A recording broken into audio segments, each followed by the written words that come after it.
Okay friends, तो हम पढ़ रहे हैं लोकोमोशन एंड मूवमेंट।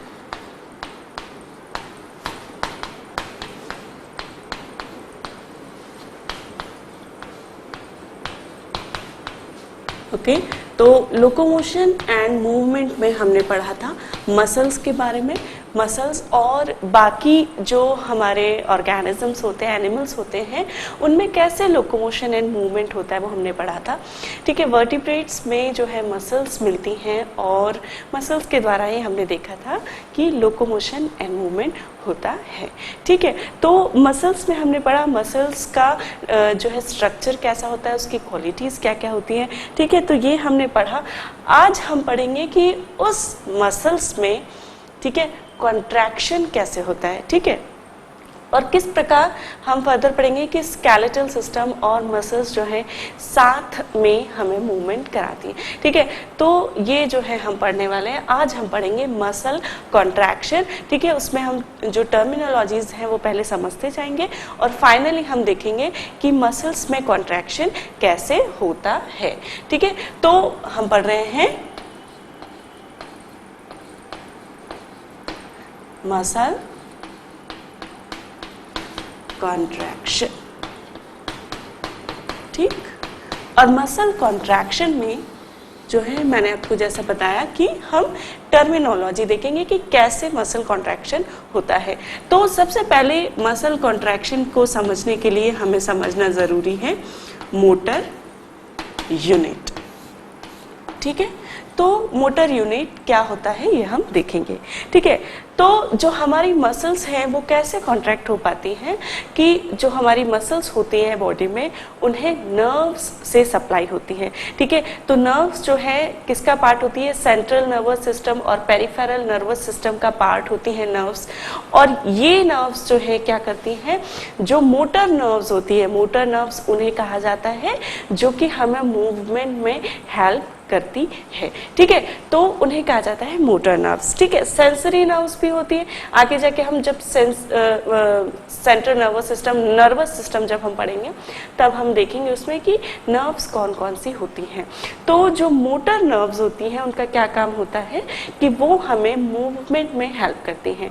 अब वो कैसे हेल्प करती हैं, तो ये जो नर्व्स होती हैं, मोटर नर्व्स जो होती हैं, मोटर न्यूरॉन्स जिन्हें कहते हैं, जिसकी यूनिट जो है वो मोटर न्यूरॉन्स होती हैं, वो क्या करते हैं, वो हमारी मसल्स को सप्लाई करते हैं। ठीक है, उनकी सप्लाई होती है हमारी मसल्स को, और जब वो मसल को स्टिमुलेट करते हैं, कैसे, केमिकली। ठीक है, वो कुछ केमिकल्स जो है न्यूरॉन्स और मसल्स के जंक्शन पे जो है सिक्रीट होते हैं, और वो जो केमिकल्स हैं वो हमारी मसल्स को कॉन्ट्रैक्शन में हेल्प करते हैं। ठीक है, तो सबसे पहले ये पूरी आपको मैंने एकदम ब्रीफ में आपको मैंने बताया कि कैसे मसल कॉन्ट्रैक्शन होता है और नर्व्स का कितना ज़्यादा जो है कंट्रीब्यूशन है हमारी मसल्स को कॉन्ट्रैक्ट होने में और फर्दर हमारे मूवमेंट में।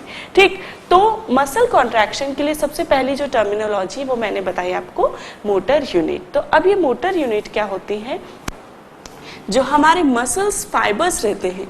ठीक है, ओके, लाइक ओके, सो यहाँ पे मैं आपको मसल फाइबर्स बता रही हूँ। ठीक है, ये हमारे मसल्स फाइबर होते हैं, बंडल्स में रहते हैं, हमने देखा। ठीक है, इस प्रकार बहुत सारे मसल फाइबर एक मसल में रहते हैं। ठीक है, तो अब ये जो मसल फाइबर्स रहते हैं ये बंडल्स में रहते हैं, ग्रुप्स में रहते हैं। ठीक है, बंडल्स के बाद ये कुछ ग्रुप्स में रहते हैं। इसी तरह एक मसल में जो ये मसल फाइबर्स रहते हैं, इनको कुछ muscle group of muscle fibres को जो नर्व्स है उसके न्यूरॉन्स जो होते हैं वो उनका एंड जो होता है न्यूरॉन्स का, दैट इज एक्सॉन, वो सप्लाई करता है। ठीक है, तो कुछ ग्रुप ऑफ मसल फाइबर को एक न्यूरॉन की सप्लाई होती है और इस प्रकार इस यूनिट को एक न्यूरॉन, एक मोटर न्यूरॉन जिसे कहा गया है, मोटर न्यूरॉन इसलिए क्योंकि वो मसल को सप्लाई कर रहा है। तो एक न्यूरॉन, एक मोटर न्यूरॉन और कुछ ग्रुप ऑफ मसल फाइबर्स को हम कहते हैं मोटर यूनिट। ठीक है, तो यहां पे मैं आपको बताती हूं, सपोज ये जो 3 मसल फाइबर्स हैं इसको मैं शो कर रही हूं, ये एक न्यूरॉन से सप्लाई हो रहे हैं, ये जो है फर्दर ये एक न्यूरॉन से सप्लाई हो रहे हैं और इसको हम कहेंगे फर्स्ट मोटर यूनिट। ठीक है, और ये है अनदर मोटर यूनिट। ठीक है, ठीक, तो इस प्रकार जो ये मसल फाइबर्स होते हैं ये डिफरेंट मोटर न्यूरॉन से सप्लाई होते हैं। एक group of muscle fibres supplied by a single motor neuron and that together known as motor unit. ठीक है, अब एक मोटर न्यूरॉन कितनी मसल फाइबर्स को सप्लाई करता है, या यूं कहे कि कितने मसल फाइबर जो हैं एक न्यूरॉन के द्वारा सप्लाई होंगे, ये डिपेंड करता है fineness of movement of that part. जैसे कि यदि हम देखें कि यदि हम लेग्स के मूवमेंट देखें, ठीक है, लेग्स में यदि काफ मसल्स के मूवमेंट देखें, काफ किसे कहते हैं, जो लेग्स में बैक साइड की मसल्स होती हैं उन्हें हम काफ मसल कहते हैं। तो यदि हम काफ मसल का मूवमेंट देखें तो बहुत ही लिमिटेड होता है। ठीक है, हमें जो है बहुत लिमिटेड मूवमेंट करना होता है, फ्लैक्शन और एक्सटेंशन। ठीक है, इससे ज्यादा मूवमेंट जो है उस मसल्स के नहीं होते। ठीक, तो जितने फाइन मूवमेंट होगा उतने कम मसल फाइबर जो है न्यूरॉन के द्वारा सप्लाई होंगे। समझ गए आप? जैसे कि फिंगर्स जो होती हैं, फिंगर्स हमारी बहुत फाइन मूवमेंट करती हैं। ठीक है, आप देखेंगे कि पियानो यदि हम प्ले करते हैं तो कितने फाइन मूवमेंट जो है, बहुत सारे मूवमेंट हमारे फिंगर्स को करना पड़ता है as compare to the calf muscle. या आई बॉल देखें, ठीक है, आई बॉल मतलब जो आईज है उसका जो आई बॉल होता है वो भी मसल्स के द्वारा सप्लाई होता है। और आप देखिए कि हमारी आईज के भी कितने सारे मूवमेंट होते हैं, हम दाएं बाएं ऊपर नीचे जो है हम देख सकते हैं just because of the muscles those supplied to the eyeball. ठीक है, तो क्या होगा कि जो काफ मसल है उसमें एक मोटर न्यूरॉन जो है करीब 10,000 मसल फाइबर को सप्लाई करता है। ठीक, जबकि जो हमारी आई बॉल होती है, जो हमारी काफ मसल होती है उसमें एक मोटर न्यूरॉन जो है वो 1900 मसल फाइबर्स को सप्लाई करता है। जबकि जो हमारी बाइसेप्स होती हैं, जो हमारी आर्म्स की मसल्स होती हैं, आर्म्स की मसल्स जो हैं उसमें एक मोटर न्यूरॉन जो है वो करीब 10,000 मसल फाइबर को सप्लाई करता है। ठीक, और जो हमारी फिंगर्स होती हैं और जो हमारी आई बॉल होती हैं उसमें बहुत कम मसल फाइबर एक मोटर न्यूरॉन के द्वारा सप्लाई होते हैं। इसका मतलब क्या है कि बहुत सारी नर्व्स जो हैं उस पार्ट को सप्लाई कर रही है सो दैट जो फाइन मूवमेंट है उसे वो पार्ट कर सके। जितनी ज्यादा नर्व सप्लाई होगी उतना अच्छे से फाइन मूवमेंट कर पाएंगे। इसीलिए आई बॉल में जो है करीब एक मोटर न्यूरॉन जो है वो करीब 10 फाइबर्स को सप्लाई करता है। ठीक है, और जो फिंगर्स है उसमें 3 to 5 फाइबर्स जो हैं मसल फाइबर्स वो सप्लाई होते हैं 1 मोटर न्यूरॉन के द्वारा। तो इस प्रकार यदि देखें कि जो फिंगर्स है उसमें सिर्फ 3 to 4 मसल फाइबर्स जो हैं they are supplied by the neuron. That means कि बहुत ज्यादा नर्व्स जो हैं उन्हें सप्लाई दे रही हैं सो दैट वो काफी सारे फाइन मूवमेंट कर सके। ठीक है, तो this is called motor unit. ठीक है, तो ये हो गया मोटर यूनिट। अब हम देखेंगे जो जंक्शन होता है नर्व्स का और मसल्स का, वहां पे एक्चुअली क्या स्ट्रक्चर होता है और वहां पे क्या होता है। ठीक है, तो तब तक आप ये नोट करें, फिर हम वो पढ़ते हैं।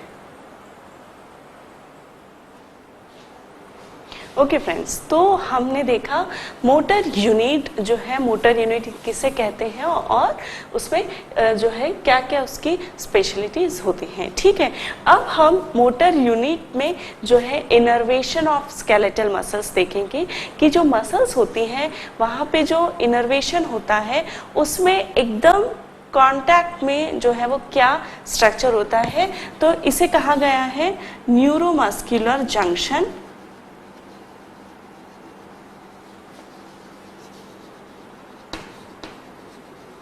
ठीक है, तो न्यूरोमस्कुलर जंक्शन क्या होता है, ये वो जो है उस जंक्शन को, उस कांटेक्ट को जहाँ पे कि जो नर्व्स हैं जो मसल फाइबर्स पे अटैच होती हैं, उसे सप्लाई करती हैं, उस स्थान पे जो है वो किस प्रकार का स्ट्रक्चर होता है और उस स्ट्रक्चर को हम कहते हैं न्यूरोमस्कुलर जंक्शन। ठीक है, तो न्यूरोमस्कुलर जंक्शंस की में जो है वो क्या क्या होता है वो हम देखेंगे। ठीक है, ओके, तो जो न्यूरोमस्कुलर जंक्शन होता है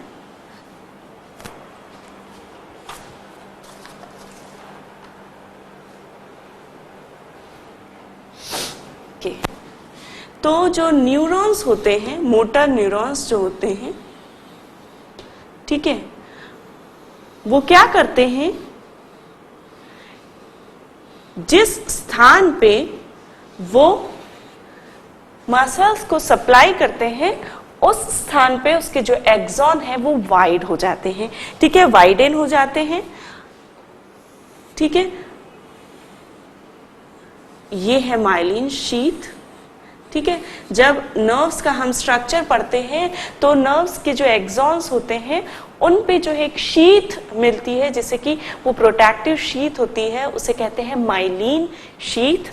तो वो माइलिन शीथ जो रहती है वो न्यूरोमस्कुलर जंक्शन पे जो है वो नहीं होती। ठीक है, ठीक है, यहाँ आप देख रहे हैं कि माइलिन शीथ यहाँ तक है, लेकिन जहाँ पे ये पार्ट एक्सॉन का वाइड हुआ है वहाँ पे ये माइलिन शीथ नहीं है। तो न्यूरोमस्कुलर जंक्शन पे ये माइलिन शीथ नहीं मिलती है। ठीक, अब हम देखते हैं मसल।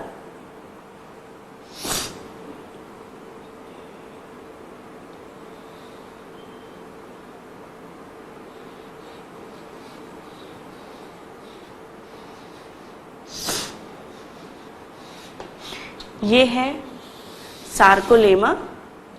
ठीक है,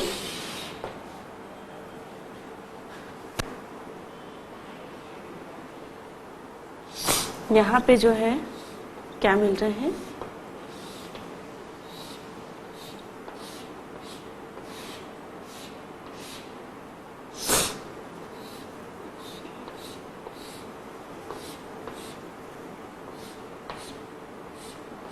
ये है एक मसल फाइबर, रफली हमने उसे बनाया है।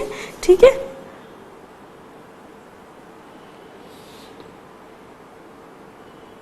ओके, ठीक है, तो this is the muscle fibre. ये मसल फाइबर की जो है ये है सार्कोलेमा। ठीक, ये है एक्सॉन, जो मोटर न्यूरॉन है उसका ये एक्सॉन है। ठीक है, ये जहां एक्सॉन वाइड हो जाता है, जहां ये सार्कोलेमा को सप्लाई करता है वहां ये वाइड हो जाता है और उसे कहते हैं मोटर एंड प्लेट। ठीक है, मोटर एंड प्लेट। ठीक, ओके, ये हमारी है सार्कोलेमा। अब इसमें डिफरेंट स्ट्रक्चर मिलते हैं। ठीक है, ये है सार्कोप्लाज्म। ठीक, ठीक है, एंडोप्लाज्मिक रेटिकुलम रहता है, सार्कोप्लाज्मिक रेटिकुलम रहता है इसमें। ठीक है, और माइटोकॉन्ड्रिया रहता है। ठीक है, माइटोकॉन्ड्रिया मसल में भी पाया जाता है, ठीक है। और नर्व्स में भी जो है, न्यूरॉन्स में भी माइटोकॉन्ड्रिया मिलता है। ये देख रहे हैं आप, ये दोनों है माइटोकॉन्ड्रियन, ओके, ठीक। अब ये जो मोटर एंड प्लेट होती है, इसमें स्मॉल वेसिकल्स होते हैं, इसमें स्मॉल वेसिकल्स होते हैं, और ये वेसिकल्स जो हैं, इनमें क्या होता है, इसमें रहता है एसिटिल कोलाइन करके एक केमिकल होता है। वो एसिटिल कोलाइन जो है, वो जब यहाँ पे न्यूरोमस्कुलर जंक्शन में जब वो आता है और मसल्स को स्टिमुलेट करता है, तब क्या होता है, कॉन्ट्रैक्शन की प्रोसेस होती है, ठीक है। ये बायोकेमिकल प्रोसेस कैसे होती है, ये हम फर्दर पढ़ेंगे, ठीक है। तो ये जो है वेसिकल्स हैं, दे कंटेन द एसिटिल कोलाइन, ठीक है, ओके। तो न्यूरोमस्कुलर जंक्शन पे हमने क्या क्या देखा, क्या देखा, motor end plate. Motor end plate क्या होती है, ये वो जो है यहाँ पे एक्सॉन वाइडन हो जाता है और एक मोटर एंड प्लेट बनाता है, ठीक। उसके बाद मोटर एंड प्लेट में जो है हमने वेसिकल्स देखे कंटेनिंग एसिटिल कोलाइन, ठीक, ओके। देन सार्कोलेमा देखिए हमने, सार्कोलेमा में भी माइटोकॉन्ड्रिया है, सार्कोप्लाज्म है और सार्कोप्लाज्मिक रेटिकुलम है, ठीक है। ये जो है ये मसल स्पिंडल्स हैं या कहें मायोफिलामेंट्स, ठीक, ओके, ओके। अच्छा, जहां जहां पे जो है ये एक्सॉन मसल की सार्कोलेमा को अटैच करता है, वहां पे आप देख रहे हैं कि सार्कोलेमा भी फोल्ड हो रही है, ठीक है। तो उसको जो है जंक्शनल फोल्ड कहा जाता है, जहां पे सार्कोलेमा फोल्ड होती जा रही है, फोल्ड दिख रहे हैं आपको, ठीक है, उन्हें कहा जाता है सार्कोलेमा, सॉरी, जंक्शनल फोल्ड। जहां पे किस सार्कोलेमा में फोल्ड आ रहे हैं, उन्हें कहा गया है जंक्शनल फोल्ड, ठीक। अब ये जो वेसिकल्स हैं, इन्हें सिनेप्टिक वेसिकल्स भी कहा जाता है, सिनेप्टिक वेसिकल। सिनेप्स मतलब क्या होता है, जहां पे कि एक्सॉन या फिर मोटर मसल और न्यूरॉन का जंक्शन होता है, उसे सिनेप्स कहते हैं। और यहाँ पे वेसिकल्स जो हैं वो रहते हैं, और उन्हीं के द्वारा जो है स्टिमुलेशन होता है, जो इंफॉर्मेशन है, जो सिग्नल्स हैं, वो आगे इन्हीं एसिटिल कोलाइन वेसिकल्स के द्वारा, या कहें एसिटिल कोलाइन के द्वारा ये आगे फॉरवर्ड किए जाती है। जो हमारा स्टिमुलेशन है या कहें कि सिग्नल्स जो है वो इन्हीं के द्वारा आगे जाते हैं, और इसलिए इन्हें सिनेप्टिक वेसिकल भी कहते हैं, ठीक है। सार्कोलेमा में हमने क्या देखा, जंक्शनल फोल्ड देखा, ठीक है, okay. So this is the neuromuscular junction, और यहाँ पे हमने देखा कि क्या क्या स्ट्रक्चर मिलते हैं, ठीक है। तो ये इस प्रकार जो हमारी मसल्स हैं, स्केलेटल मसल्स, वो इनर्वेटेड होती हैं। इनर्वेटेड मतलब कि नर्व्स के द्वारा सप्लाई की जाती हैं, तो इसे कहा गया है innervation of skeletal muscle, innervation of skeletal muscle, ठीक है। तो स्केलेटल मसल वो हुई जो कि हमारी स्केलेटन से रहती हैं, जुड़ी हुई, और मूवमेंट में हमें हेल्प करती है, उन्हें हम कहते हैं स्केलेटल मसल, ठीक है। तो इस प्रकार न्यूरोमस्कुलर जंक्शन होता है, जहां पे नर्व्स और मसल्स एक दूसरे से अटैच होते हैं, या नर्व्स और मसल्स का जो जंक्शन होता है उसे न्यूरोमस्कुलर जंक्शन कहते हैं। और यहाँ पे हमने देखा कि माइलिन शीथ नहीं होती, जहाँ पे ये एक्सॉन मसल से जुड़ता है, सार्कोलेमा को अटैच होता है, वहां माइलिन शीथ नहीं होती, और ठीक है, this is myelin sheath.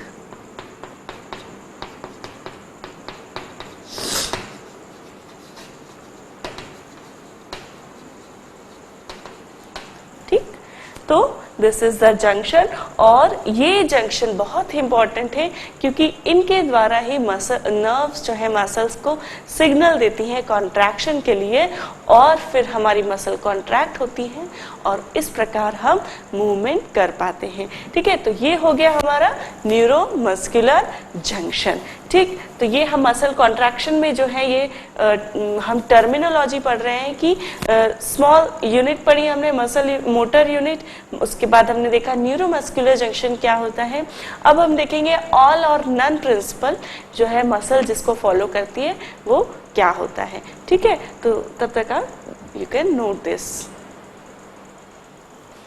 Okay, तो मसल कॉन्ट्रैक्शन में हमने पढ़ा मोटर यूनिट और न्यूरोमस्कुलर जंक्शन। अब हम पढ़ रहे हैं all or none principle. What is this?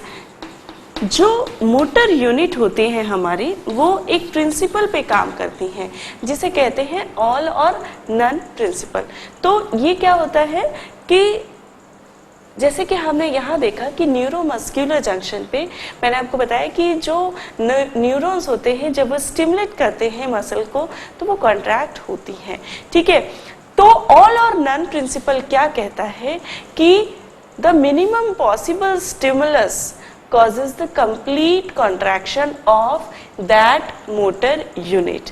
इसका मतलब क्या है कि जो हमारा एक न्यूरॉन, एक मोटर न्यूरॉन जो कि कुछ मसल फाइबर्स को सप्लाई करता है, वो जो मिनिमम पॉसिबल स्टिमुलस जो देता है जिससे कि मसल कॉन्ट्रैक्ट होती है, तो क्या होता है कि उस मिनिमम पॉसिबल स्टिमुलस से कंप्लीट कॉन्ट्रैक्शन होता है।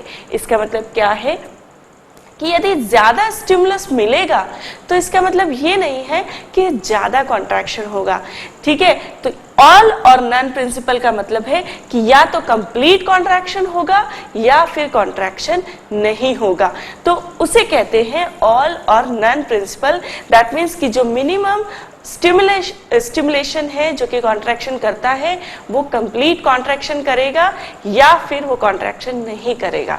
ठीक है, तो ये है ऑल और नन प्रिंसिपल जो कि मोटर यूनिट फॉलो करती है। ठीक है, but you have to understand कि ये जो ऑल और नन प्रिंसिपल है ये सिर्फ एक मोटर यूनिट फॉलो करती है। ठीक है, ये पूरी मसल फॉलो नहीं करती। ठीक है, जैसे कि हमने यहाँ पे मोटर यूनिट मैंने आपको बताई, तो इसमें क्या होगा कि ये जो एक मोटर न्यूरॉन है, ठीक है, ये जो सफिशिएंट जो स्टिमुलस देगा जिससे कि मोटर यूनिट कॉन्ट्रैक्ट होगी, तो वो कॉन्ट्रैक्ट कंप्लीट कॉन्ट्रैक्शन होगा। ऐसा नहीं है कि ये मोटर न्यूरॉन यदि ज्यादा स्टिमुलेट करेगा तो ये ज्यादा कॉन्ट्रैक्शन कॉज करेगा। ठीक है, that is called the all or none principal. But जो मसल होती है, जो होल मसल्स है, जैसे कि ये मसल है, यदि ये मसल है तो ये इस प्रिंसिपल को फॉलो नहीं करेगी, क्योंकि मसल का जो कॉन्ट्रैक्शन होगा वो डिपेंड करता है कि कितनी मोटर यूनिट जो है कॉन्ट्रैक्ट हो रही हैं। जितनी ज्यादा मोटर यूनिट कॉन्ट्रैक्ट होंगी उतना मसल का कॉन्ट्रैक्शन स्ट्रांग होगा। ठीक है, तो मसल कॉन्ट्रैक्शन जो है, जितना कम मोटर यूनिट कॉन्ट्रैक्ट होगी उतना फीबल कॉन्ट्रैक्शन होगा। ठीक है, तो ये मसल्स जो हैं ये ऑल और नन प्रिंसिपल को फॉलो नहीं करती हैं, ये सिर्फ फॉलो होता है मोटर यूनिट के द्वारा। ठीक, तो ये all or none principal muscles follow नहीं करती है, आपको याद रखना होगा कि जितने ज्यादा मोटर यूनिट कॉन्ट्रैक्ट होगी उतना ज्यादा मसल कॉन्ट्रैक्ट होगी, और जो धीरे धीरे सभी मोटर यूनिट स्ट्रॉन्गर कॉन्ट्रैक्शन के लिए कॉन्ट्रैक्ट होती जाती हैं उसे कहा जाता है रिक्रूटिंग ऑफ मोटर यूनिट। ठीक है,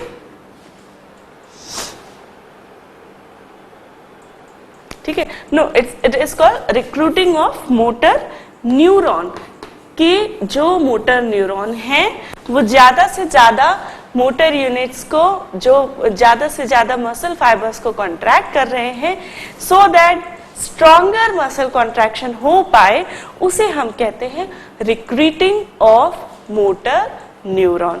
ठीक, तो ये हो गया हमारा ऑल और नॉन प्रिंसिपल। ठीक है, अब हम पढ़ेंगे थ्रेशहोल्ड ऑफ मसल कॉन्ट्रैक्शन। ठीक है, थ्रेशहोल्ड स्टिमुलस पढ़ेंगे। ठीक है, तो थ्रेशहोल्ड स्टिमुलस क्या होता है? जैसा कि मैंने आपको बताया कि जो मिनिमम स्टिमुलस जो होता है, जो कि मसल को कॉन्ट्रैक्ट करता है मोटर यूनिट में, वो कहलाता है वो जो है कंप्लीट कॉन्ट्रैक्शन करता है। तो वो मिनिमम पॉसिबल स्टिमुलस जो कि एक मोटर यूनिट को या कहें कि जो कि मसल फाइबर्स को कॉन्ट्रैक्शन करता है, वो मिनिमम पॉसिबल जो स्टिमुलस है वो कहलाता है threshold stimulus. Minimum possible stimulus that causes contraction। ठीक है, वो कहलाता है थ्रेशहोल्ड स्टिमुलस। जो कि मिनिमम पॉसिबल स्टिमुलस जो कि कॉन्ट्रैक्शन कर पाए उसे हम कहते हैं मिनिमम पॉसिबल स्टिमुलस। ठीक है, अब पढ़ेंगे अब एक लैबोरेटरी का फिनोमिना है जिसे कहा गया है सिंगल मसल ट्विच।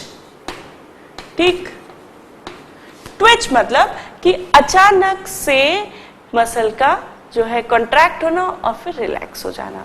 तो ये जो सिंगल मसल ट्विच है, ठीक है, ये जो फिनोमिना है ये हमारे लैबोरेटरी का फिनोमिना है। एक्चुअली प्रैक्टिकली ऐसा नहीं होता बॉडी में, एक सिंगल मसल एक टाइम पे कॉन्ट्रैक्ट नहीं करते सिंगल मसल फाइबर्स। तो सिंगल मसल ट्विच ये है कि जब लैबोरेटरी में टेस्ट किया मसल्स को और स्टिमुलेट किया, स्टिमुलेट किसके द्वारा? क्या होता है कि जब लैबोरेटरी में एक्सपेरिमेंट किया जाता है तो इलेक्ट्रिक शॉक या कुछ केमिकल्स के द्वारा मसल्स को जो है क्या किया जाता है, स्टिमुलेट किया जाता है और मसल कॉन्ट्रैक्ट होती है। ठीक है, तो उस स्टिमुलस के द्वारा जब मसल कॉन्ट्रैक्ट होती है और सिंगल मसल कॉन्ट्रैक्ट होती है और उसमें कॉन्ट्रैक्ट होने के बाद वो तुरंत रिलैक्स हो जाती है, उसे कहा जाता है सिंगल मसल ट्विच। लेकिन प्रैक्टिकली जो है सिंगल मसल ट्विच बॉडी में नहीं होता, हमारी बहुत सारी मसल्स जो हैं उसमें कॉन्ट्रैक्शन रहता है और कुछ फीबल कॉन्ट्रैक्शन रहता है। जब हम सामान्य अवस्था में रहते हैं तब जो है फीबल कॉन्ट्रैक्टेड रहती है मसल, फीबली मतलब कि बहुत स्ट्रॉन्ग कॉन्ट्रैक्शन नहीं होता लेकिन स्टिल कॉन्ट्रैक्ट रहती है हमारी मसल। और जब हम कुछ एक्टिविटी करते हैं तो हमारी मसल्स में स्ट्रॉन्ग कॉन्ट्रैक्शन होता है। ठीक है, तो single muscle Twitch is a laboratory phenomena. जब लैबोरेटरी में मसल को स्टिमुलेट किया जाता है इलेक्ट्रिक शॉक या एसिड या किसी और केमिकल के द्वारा, तो वो मसल का सिंगल मसल का कॉन्ट्रैक्शन होता है और फिर वो रिलैक्स हो जाती है, उसे कहा जाता है सिंगल मसल ट्विच। ठीक है, ओके, तो सिंगल मसल ट्विच जैसा कि मैंने आपको बताया कि प्रैक्टिकली नहीं होता, जबकि प्रैक्टिकली क्या होता है कि जो हमारी मसल्स होती हैं वो कंटिन्यू जो है स्टिमुलेट होती जाती हैं और ट्रेन ऑफ इम्पल्सेस जिन्हें कहा गया है कि ट्रेन ऑफ इम्पल्सेस जो कि नर्व्स के द्वारा जो है वो हमारी मसल्स को कंटिन्यूएशन में भेजी जाती है और उसके द्वारा हमारी मसल्स जो है कंटिन्यू कॉन्ट्रैक्ट होती जाती हैं हियर एंड देयर। मतलब कि मसल्स में डिफरेंट मसल फाइबर जो है कॉन्ट्रैक्ट होते जाते हैं और रिलैक्स होते जाते हैं, लेकिन जो कंप्लीट मसल रिलैक्सेशन है वो नहीं होता, क्योंकि कभी कोई मसल मोटर यूनिट कॉन्ट्रैक्ट होती है और कभी कोई मोटर यूनिट कॉन्ट्रैक्ट होती है। इसके कारण जो हमारी मसल्स है वो कांस्टेंट कॉन्ट्रैक्शन में रहती हैं और कुछ कॉन्ट्रैक्शन जो है मसल्स में हमेशा रहता है और उस स्टेट को जो है हम कहते हैं टिटेनाइजेशन। ठीक है, या टिटेनस। ठीक है, टिटेनस जो है that means contraction of muscle. ठीक है, तो don't be confuse this physiological phenomena with the pathological phenomena. जो कि एक टिटेनस एक बीमारी भी होती है, उससे आप कंफ्यूज मत होइए। ये नॉर्मल फिनोमिना है। जो बीमारी होती है टिटेनस, उसमें क्या होता है, जो एक बैक्टीरिया होता है उसके कारण हमारी जो मसल्स हैं वो रिलैक्स नहीं हो पाती और कॉन्ट्रैक्शन बहुत स्ट्रांग होता है, तो वो उसे भी टिटेनस कहते हैं। लेकिन ये जो स्टेट है ये नॉर्मल फिनोमिना है, ये नॉर्मल फिजियोलॉजी है मसल्स की, जिसमें क्या होता है, मसल्स जो है कंटिन्यू नर्व इंपल्सेस रिसीव करती जाती है और कॉन्ट्रैक्शन बना रहता है, कॉन्ट्रैक्शन बना रहता है और कंप्लीट रिलैक्सेशन मसल्स का कभी भी नहीं होता। ठीक है, अब ये जो टिटेनाइजेशन है या टिटेनस है, उसका हमारी मसल्स को क्या फायदा है। ठीक है, तो इसका क्या फायदा है कि यदि हमारी मसल्स पार्शियल कॉन्ट्रैक्शन में रहेंगी तो जब भी हमें एक्टिविटी कुछ करनी है, सपोज मेरा हैंड है, मैं ये अभी मैं रिलैक्स है, अभी मैं कुछ काम नहीं कर रही हूँ, लेकिन स्टिल जो मसल्स है वो कॉन्ट्रैक्शन में है और यदि मैं कुछ उठाना चाहूंगी तो मैं तुरंत उठा सकती हूँ, मुझे टाइम नहीं लगता, क्योंकि मसल्स ऑलरेडी टिटेनाइजेशन कंडीशन में है, ऑलरेडी पार्शियल कॉन्ट्रैक्शन में है, इसलिए उसे कंप्लीट कॉन्ट्रैक्शन में टाइम नहीं लगता। तो इस टिटेनस या टिटेनाइजेशन का ये हमें फायदा है कि हम यदि कोई एक्टिविटी करते हैं तो हम इंस्टेंटली कर सकते हैं। ठीक है, अब ये टिटेनस के कारण जो हमारी मसल है, जैसा कि मैंने कहा आपको कि मसल्स कभी भी कंप्लीट रिलैक्सेशन में नहीं जाती एक्सेप्ट कोई बीमारी हो, जैसे कि पैरालिसिस। यदि किसी पार्ट में पैरालिसिस हो गया है और उसे नर्व्स सप्लाई नहीं कर रही है या वो प्रॉपरली वर्क नहीं कर रही है वहां की नर्व्स, तो that part goes into the paralysis और उस पार्ट का कंप्लीट कॉन्ट्रैक्शन, उस पार्ट की मसल्स का कंप्लीट कॉन्ट्रैक्शन, कंप्लीट रिलैक्सेशन हो जाता है और वो मसल एकदम लूज हो जाती है। ठीक है, लेकिन नॉर्मली यदि हमारी जो है इंटैक्ट है नर्व सप्लाई किसी भी मसल की बॉडी की, तो मैंने जैसा कि कहा कि कभी भी कंप्लीट रिलैक्सेशन नहीं होता मसल का और वो पार्शियल कॉन्ट्रैक्शन में हमेशा बनी रहती है और इस कारण जो हमारी मसल है उसमें एक टोन जो है वो रहती है, टोनस जो कहे कि टोनस बना रहता है, टोन्ड रहती है हमारी मसल्स, और वो इसीलिए होता है क्योंकि हमारी मसल हमेशा एक पार्शियल कॉन्ट्रैक्शन में रहती है, even if we are not doing any activity, and that is called as tone of muscle. ठीक है, मसल्स टोन होती हैं। जैसे कि आपने सुना होगा कि यदि हम एक्सरसाइज करते रहते हैं तो हमारी मसल्स टोन्ड बनी हुई रहती हैं। ठीक है, तो एक्सरसाइज से हमारी मसल्स की टोन हम और बढ़ा सकते हैं और उससे हमारी मसल्स जो है स्ट्रांग होती हैं और टोन रहती हैं और मसल्स जो है वो टाइट रहती हैं। तो टोन जो है वो स्लाइट पार्शियल कॉन्ट्रैक्शन से जो हमारी मसल्स की टोन है वो मेंटेन रहती हैं। ठीक है, तो ये हो गया हमारा जो हमें टर्मिनोलॉजी समझनी थी मसल कॉन्ट्रैक्शन के लिए, वो हो गई motor unit, neuromuscular junction, all और नॉन प्रिंसिपल और threshold stimulus, single muscle twitch, tetanization और मसल टोन या टोनस। ठीक है, आगे हम पढ़ेंगे कि एक्चुअली मसल कॉन्ट्रैक्शन में क्या क्या इवेंट्स होते हैं और फिर बायोकेमिकल इवेंट्स क्या होते हैं वो हम पढ़ेंगे। ठीक है, तब तक आप you can note it down. Okay, तो हमने पढ़ा मसल कॉन्ट्रैक्शन जो है उसमें टर्मिनोलॉजी पढ़ी। अब हम देखेंगे कि मैकेनिज्म क्या है। ठीक है, mechanism of muscle contraction, actually mechanically क्या इवेंट होते हैं और फिर हम देखेंगे कि केमिकली क्या इवेंट्स होते हैं। ठीक है,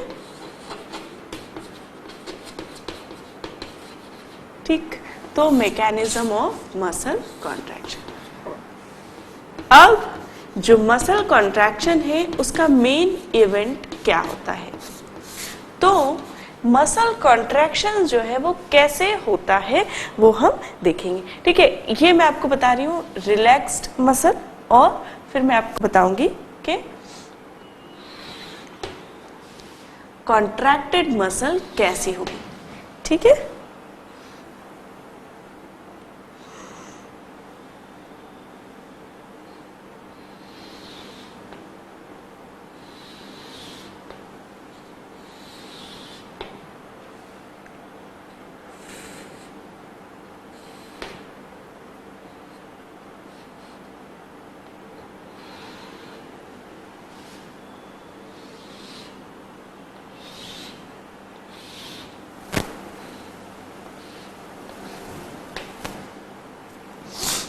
ठीक है, तो ये मैंने आपको बताया रिलैक्स्ड जो है वो कैसी होती है मसल्स। अब क्या होता है कि जब हमने स्ट्रक्चर पढ़ा था, ये है हमारे थिन एक्टिन फिलामेंट जो कि ब्लू कलर से बनाए मैंने, और जो रेड कलर से बनाए हैं वो है हमारे जो थिक मायोसिन फिलामेंट्स होते हैं, वो मैंने आपके लिए यहाँ पे आपको बनाए हैं यहाँ पे दिखाने के लिए। ठीक, तो यहाँ पे जो है ये है थिक एक्टिन फिलामेंट। अब क्या हो रहा है, जैसा कि हमें पता है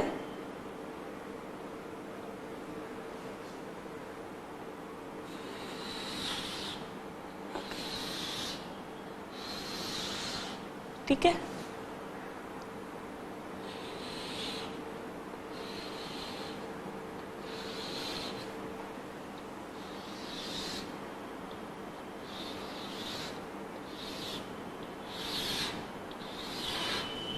अब जैसे कि हमने मायोसिन में मेरोमायोसिन पढ़ा था कि जो मेरोमायोसिन होता है वो क्या करता है, मायोसिन का जो है मायोसिन का स्ट्रक्चर मेरोमायोसिन से बना होता है, तो मेरोमायोसिन से बना होता है और इस प्रकार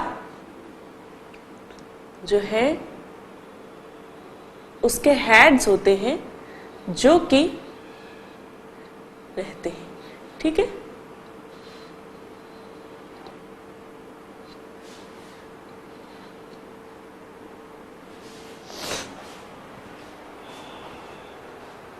ओके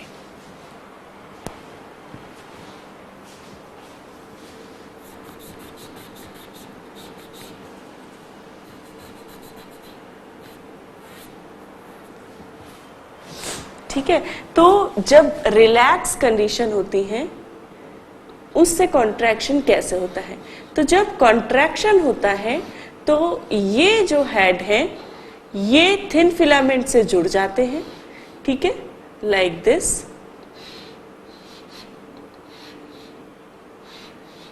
ठीक है, ठीक है,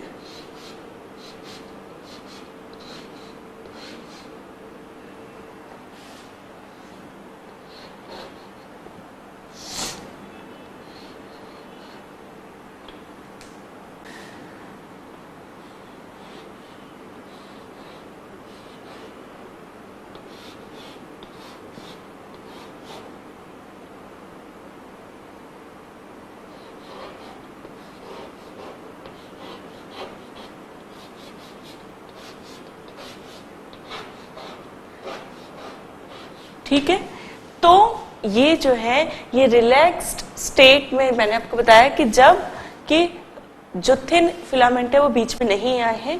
ये सिर्फ मैं आपको बता रही हूँ कि कैसे जो मायोसिन के फिलामेंट्स रहते हैं उसमें जो हेड्स होते हैं वो थिन फिलामेंट से अटैच हो जाते हैं, और ये क्या करते हैं,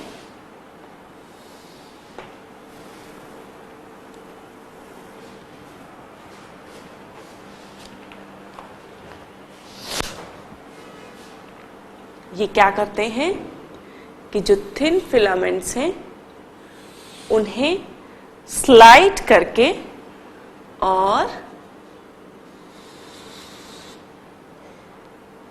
मिडल में ले आते हैं। ठीक है,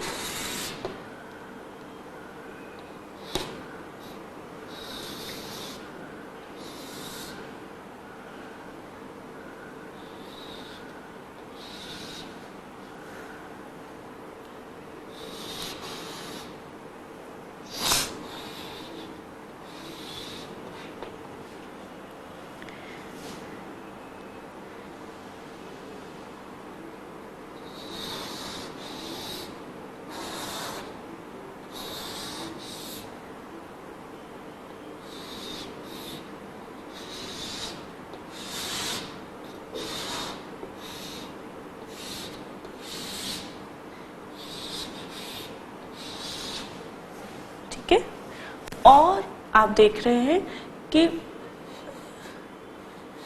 कैसे स्लाइड करके हेड्स जो हैं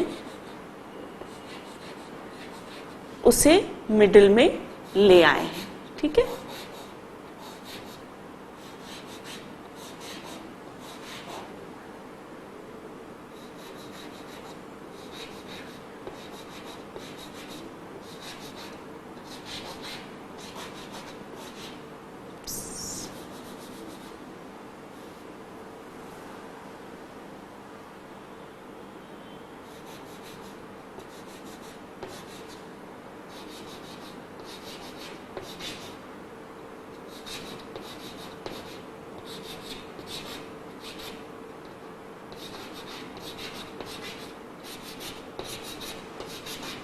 ठीक है। तो इस हेड्स की जो है आप पोजीशन देख सकते हैं कि इसमें क्या है और इसमें क्या है। ठीक है, इससे क्या हो गया है, जो Z लाइन है आप देख रहे हैं कि Z लाइन, दो Z लाइन के बीच में जो है जिसे हम सार्कोमियर कहते हैं, वो स्पेस यहाँ पे जो है इस स्पेस से ये स्पेस कम हो गया है।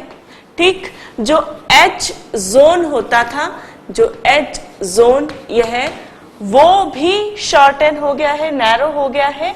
ठीक है, और दो Z लाइन एक दूसरे के ज्यादा करीब आ गई हैं और ये जो है ये है कॉन्ट्रैक्शन की स्टेट।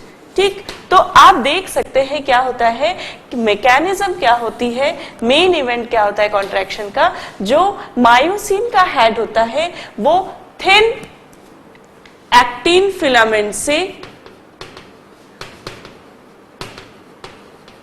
थिन एक्टिन फिलामेंट से जो है वो अटैच हो जाता है और वो क्या करता है, मायोसिन के जो हेड्स हैं वो क्या होता है कि आप इसमें देख रहे हैं कि ऐसे जुड़े हुए हैं और इसमें वो इस प्रकार आ गए हैं। दैट मीन्स जुड़ के उसने क्या करा, उसको स्लाइड कर दिया एक्टिन फिलामेंट को और वो एक्टिन फिलामेंट सेंटर में आ गए, स्लाइड हो गए। इसमें क्या होता है कि जो फिलामेंट है उसकी जो एक्चुअल लेंथ होती है वो वही होती है जो कि पहले थी, सिर्फ इतना होता है कि वो सेंटर में आ जाते हैं और ये जो Z लाइन है वो एक दूसरे से करीब आ जाती है। सार्कोमियर जो है उसकी लेंथ छोटी हो जाती है और जब ये रिपीटेटिवली पूरी मसल्स में जब ये होता है, सारे फाइबर्स में जब ये होता है, सारे मायोफिलामेंट्स में जब ये एक्टिविटी होती है तो जो मसल्स है वो कंप्लीटली कॉन्ट्रैक्ट हो जाती है।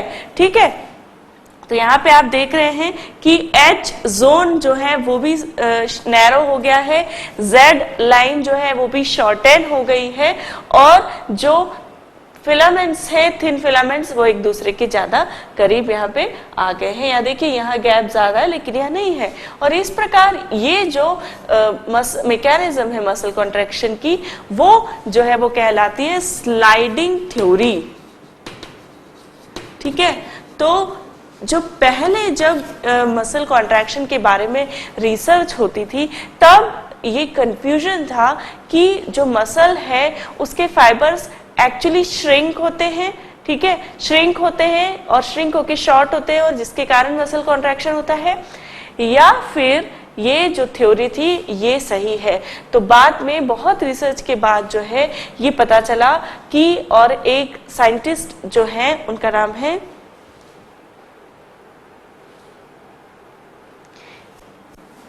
A.F. Huxley and neither Garg, ये जो साइंटिस्ट थे दो, इन्होंने कहा कि नहीं, जो स्लाइडिंग थ्योरी है वही सही है और ये जो मायोफिलामेंट्स है वो श्रिंक नहीं होते, वो सिर्फ एक दूसरे पे स्लाइड करते हैं और इस स्लाइडिंग के कारण मसल कॉन्ट्रैक्ट हो पाती है। इस थ्योरी को कहा गया sliding theory of muscle contraction. ठीक है, तो this is the mechanism of muscle contraction, जिसमें कि मेन इवेंट जो है वो स्लाइड होता है एक दूसरे के ऊपर जो फिलामेंट्स हैं और उसके कारण शॉर्टेन हो जाता है सार्कोमियर और फर्दर जो मसल है वो कॉन्ट्रैक्ट हो पाती है। अब हम इलेक्ट्रिकल और बायोकेमिकल इवेंट्स जो है एक्चुअली मसल कॉन्ट्रैक्शन कैसे होता है, क्योंकि कुछ स्टिमुलस चाहिए जिसके कारण ये पता चले कि भाई अब मायोसिन को एक्टिन से अटैच होना है और उसे एक्टिन को जो है स्लाइड करना है। तो इसके लिए जो इवेंट्स होते हैं, इसके लिए जो कॉज होता है, जो इसके लिए जिम्मेदार है, वो इलेक्ट्रिकल और बायोकेमिकल इवेंट है, जो कि हम फर्दर देखेंगे। ठीक है, तो till then you can note it down.